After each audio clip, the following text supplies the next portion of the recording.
അവിശ്വാസ പ്രമേയവും അതിനെ തുടർന്നുണ്ടായ തട്ടിക്കൊണ്ടുപോകലും അരങ്ങേറിയ കൂത്താട്ടുകുളം നഗരസഭയിലെ പ്രശ്നങ്ങൾ രാഷ്ട്രീയ കേരളം ഏറെ ചർച്ച ചെയ്ത ഒന്നാണ്. ഇക്കുറി മികച്ച വിജയം നേടി ഭരണത്തിൽ തിരിച്ചെത്താൻ കഴിയുമെന്ന പ്രതീക്ഷയിലാണ് UDF. നഗരസഭാ ഭരണത്തിലെ വികസന വിരുദ്ധതയും CPMന്റെ അക്രമ രാഷ്ട്രീയവും അനുകൂല സാഹചര്യം ഒരുക്കുമെന്ന് പിറവം UDF ചെയർമാൻ പ്രിൻസ് പോൾ ജോൺ പറഞ്ഞു. കൂത്താട്ടുകുളം നഗരസഭ ഇത്തവണ ഏതുവിധനെയും തിരിച്ചു പിടിക്കുക എന്ന ലക്ഷ്യത്തോടു കൂടിയാണ് CPM മുന്നോട്ട് പോകുന്നത്. നമുക്കറിയാം, കഴിഞ്ഞ തവണയെല്ലാം കൂത്താട്ടുകുളം വലിയ രീതിയിൽ ചർച്ച ചെയ്യപ്പെട്ടതാണ്. നഗരസഭ കൌൺസിലറെ തട്ടിക്കൊണ്ടുപോയി എന്നതടക്കമുള്ള ഒരു പരാതി CPMനെതിരെ എല്ലാം തന്നെ വന്നതാണ്. അതുകൊണ്ട് തന്നെ UDF വളരെ കരുതലോടുകൂടി കോൺഗ്രസ് മുന്നോട്ട് നീങ്ങുകയും ചെയ്യുന്നുണ്ട്. നമുക്കൊപ്പം കൂത്താട്ടുകുളം നഗരസഭയിലെ തന്നെ ചുമതല വഹിക്കുന്ന UDFന്റെ ചെയർമാൻ കൂടിയായ പ്രിൻസ് പോൾ ജോ ചേരുന്നു. എങ്ങനെയാണ് ഇത്തവണ? വലിയ പ്രതീക്ഷയിലാണോ? കാരണം വളരെ കഴിഞ്ഞവണ ഏറെക്കാലം പ്രതിപക്ഷത്തിരിക്കേണ്ടി വന്നതാണ്. കഴിഞ്ഞ ടൈമില് അവസാനമായിരുന്നു ഒരു അട്ടിമറി എന്നെല്ലാം പറയുന്ന രീതിയിലേക്ക് വന്നത്. കൂത്താട്ടുകുളം നഗരസഭ ആദ്യം നഗരസഭയായ ആ തെരഞ്ഞെടുപ്പിൽ ഐക്യജനാധിപത്യ മുന്നണിയാണ് വിജയിച്ചത്. അന്ന് ഐക്യജനാധിപത്യ മുന്നണിയുടെ ഭരണത്തിൽ നിരവധിയായിട്ടുള്ള വികസന പ്രവർത്തനങ്ങൾ ഇവിടെ നടന്നു. KSRTC ഡിപ്പോ വന്നത്, അതുപോലെ തന്നെ കോടതി ഇവിടെ വന്നത്, ആയുർവേദ ഡിസ്പെൻസറി ആശുപത്രിയാക്കി അപ്ഗ്രേഡ് ചെയ്തത്, ESI ഡിസ്പെൻസറി അനുവദിച്ചത്, ഇതുവരെ തുടങ്ങാൻ ഇവർക്ക് കഴിഞ്ഞിട്ടില്ല. ചന്തത്തോടിന്റെ നവീകരണത്തിന് വേണ്ടി കോടിക്കണക്കിന് രൂപയുടെ ഫണ്ട് ലഭിച്ചത്, സ്റ്റേഡിയത്തിന്റെ 90 ലക്ഷം രൂപയോളം വർക്ക് നടന്നതൊക്കെ, അങ്ങനെ നിരവധി വികസന പ്രവർത്തനങ്ങൾ UDFന്റെ കാലഘട്ടത്തിൽ ഇവിടെ നടന്നു. കഴിഞ്ഞ 7 വർഷക്കാലം, അതായത് കഴിഞ്ഞ ടൈമിലെ ലാസ്റ്റ് 2 വർഷവും പിന്നീട് ഈ 4.25 വർഷവും കൂത്താട്ടുകുളം നഗരസഭ ഭരിച്ച ഇടതുപക്ഷ മുന്നണിയുടെ ഭരണത്തിൽ വികസന മുരടിപ്പിന്റെ ഒരു കാലഘട്ടമായിരുന്നു. എന്തിനേറെ പറയുന്നു, തെരുവ് വിളക്കുകളുടെ പരിപാലനം പോലും കഴിഞ്ഞ 1.5 വർഷക്കാലമായി മുടങ്ങിക്കിടന്നത് ഇപ്പോ സ്ട്രീറ്റ് ലൈറ്റ് മെയിന്റനൻസിന്റെ വർക്ക് നടത്തിയത് ഈ 2 മാസം UDF അധികാരത്തിൽ വന്നതിന് ശേഷമാണ്. UDF പിന്തുണയ്ക്കുന്ന ചെയർപേഴ്സൺ അധികാരത്തിൽ വന്നതിന് ശേഷമാണ്. അപ്പൊ UDF ഭരിച്ച നഗരസഭ ആയതിനു ശേഷം ഭരിച്ച ആ 2.5 വർഷക്കാലവും കഴിഞ്ഞ 7 വർഷക്കാലത്തെ LDFന്റെ വികസന മുരടിപ്പും ആ ഭരണകാലത്തെ വികസന മുരടിപ്പും കമ്പയർ ചെയ്യുമ്പോൾ ജനത്തിന് മുൻപിൽ ഒരു കാരണവശാലും ഇടതുമുന്നണി ജയിക്കാനുള്ള ഒരു സാഹചര്യമില്ല.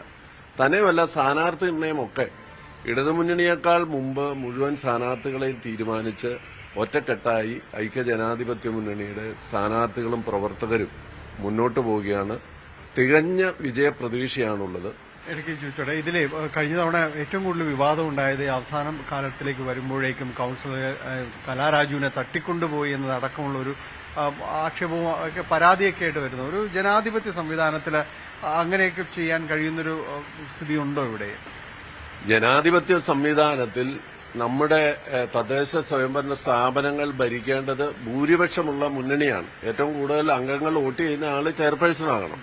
കലാരാജുവിന് ഐക്യജനാധിപത്യ മുന്നണിയുടെ കൌൺസിലർമാർ പിന്തുണച്ചതോടുകൂടി ഭൂരിപക്ഷമുണ്ടായിരുന്നു. പക്ഷെ ആ ഭൂരിപക്ഷത്തെ അട്ടിമറിക്കാൻ, ആ തെരഞ്ഞെടുപ്പ് അന്ന് നടത്താതിരിക്കാൻ വേണ്ടി അവർ നടത്തിയ ഗുണ്ടായിസ പ്രവർത്തനങ്ങൾ കേരളത്തിലെ ജനങ്ങൾ ലൈവായി കണ്ടതാണ്. അത് അത്തരത്തിൽ ജനാധിപത്യത്തെ അട്ടിമറിക്കാൻ കേന്ദ്രത്തിലാണെങ്കിലും കേരളത്തിലാണെങ്കിലും കൂത്താട്ടുകുളത്താണെങ്കിലും ആ നടത്തുന്ന ശ്രമങ്ങൾക്കെതിരെ ജനകീയ രോഷം ഉയരും എന്നുള്ള കാര്യത്തിൽ യാതൊരു സംശയവുമില്ല. കലാരാജുവിന് പലതരത്തിലുള്ള ഭീഷണികൾ ഉണ്ടായിരുന്നു. ശാരീരികമായി ആക്രമിക്ക ഭീഷണിയല്ലല്ലോ, നടന്നു കഴിഞ്ഞ കാര്യമാണ്.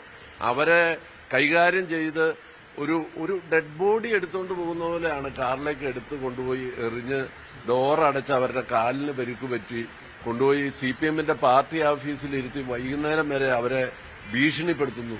കുറെ വനിതകളും CPMന്റെ DYFIയുടെ പ്രവർത്തകരും. കേരളത്തിൽ നിന്നല്ല, ഇന്ത്യ രാജ്യത്ത് അങ്ങനെ ഒരു കേട്ടുകേൾവി ഉണ്ടാകുമോ? രാവിലെ കൌൺസിലിൽ ജനാധിപത്യപരമായി തെരഞ്ഞെടുക്കപ്പെടുന്ന ഒരു അവിശ്വാസ പ്രമേയ ചർച്ചയിൽ വോട്ടെടുപ്പിൽ പങ്കെടുക്കാനായി വന്ന ഒരു കൌൺസിലറെ പബ്ലിക്കിന്റെ മുമ്പിൽ 300 ആളുകളുടെ മുമ്പിലല്ലേ തട്ടിക്കൊണ്ടുപോയത്? ലൈവായി ആളുകൾ കണ്ടതല്ലേ? അങ്ങനെയൊക്കെ UPയിലും ബീഹാറിലും പോലും അങ്ങനെ ഒരു സംഭവം നടക്കുമെന്ന് എനിക്ക് തോന്നുന്നില്ല. അതിനല്ല, പ്രധാനമായി ആ കാര്യങ്ങളൊക്കെ കൂത്താട്ടുകുളത്തെ ജനങ്ങൾ കണക്കിലെടുത്തിട്ടുണ്ട്. അന്ന് കൂത്താട്ടുകുളത്ത് നടന്ന സംഭവങ്ങളൊക്കെ ജനാധിപത്യത്തോടുള്ള ഒരു വെല്ലുവിളി, അത് തീർച്ചയായും കണക്കിലെടുക്കും.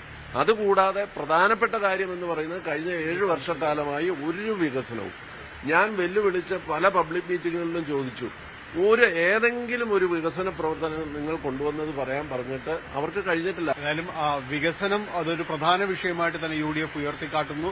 അതോടൊപ്പം തന്നെയാണ് കഴിഞ്ഞ തവണയുണ്ടായ കലാരാജുവിനെ തട്ടിക്കൊണ്ടുപോകുന്നു എന്നതടക്കമുള്ള കാര്യങ്ങൾ വന്ന ക്രമസമാധാന വീഴ്ച, അത്തരം CPM-ന്റെ ഇടപെടൽ, ഇതിനെല്ലാമുള്ള ഒരു വിധിയെഴുത്ത് ഇത്തവണ കൃത്യമായി കൂത്താട്ടുകുളത്ത് പ്രതിഫലിക്കുമെന്നാണ് അദ്ദേഹം പറയുന്നത്.